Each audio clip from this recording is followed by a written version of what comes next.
Hi friends, അപ്പോൾ ഇന്ന് പെട്ടെന്ന് ഈസി ആയിട്ട് പെട്ടെന്ന് ഉണ്ടാക്കാൻ പറ്റും നല്ല ടേസ്റ്റ് ചട്ടിനിയുമായിട്ട് വന്നിട്ടുള്ളത് കേട്ടോ. ഈ ചട്നി നമുക്ക് നമ്മൾ അൽഫാമിൻ്റെ കൂടെയോ ബ്രോസ്റ്ററിൻ്റെ കൂടെ വേണമെങ്കിൽ സാധാ ദോശൻ്റെ കൂടെ ഒക്കെ കഴിക്കാം. എല്ലാറ്റിക്കും ജോയിൻ്റ് ആയ ഒരു ചട്നിയാണ്.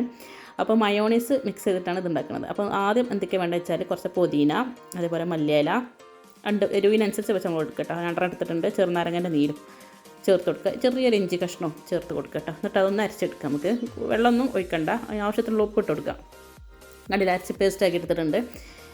ഓക്കെ, അതൊന്നും മാറ്റി വെച്ചിട്ട് നമുക്ക് എന്താ മിക്സിയുടെ ജാറ് വീണ്ടും ആവശ്യമുണ്ട്.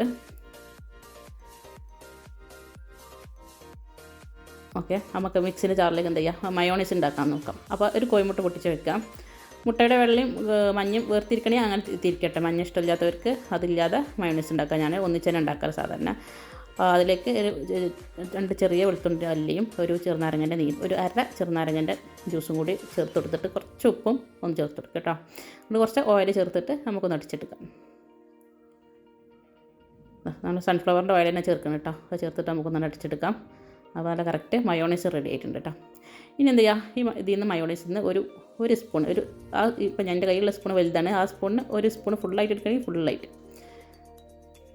കണ്ടില്ല, അത്രയും ചേർത്തിട്ട് നമുക്ക് എന്ത് ചെയ്യാം, ആ ചട്നിയുമായിട്ടൊന്ന് മിക്സ് ചെയ്യാം. ഇത്രയേ ഉള്ളൂ പണിട്ടാ. നല്ല ടേസ്റ്റി ആയിട്ട് ചെയ്ത ചട്നിയാണ് ഇത്. ഏറ്റവും ടേസ്റ്റ് നമ്മൾ റോസ്റ്ററിൻ്റെ കൂടെ കഴിക്കുമ്പോൾ നല്ല ടേസ്റ്റ്, ചിക്കൻ്റെ കൂടെ ഒക്കെ കഴിക്കുമ്പോൾ നല്ല ടേസ്റ്റ് ആയിട്ടാണ് കേട്ടോ അത് സംഭവം.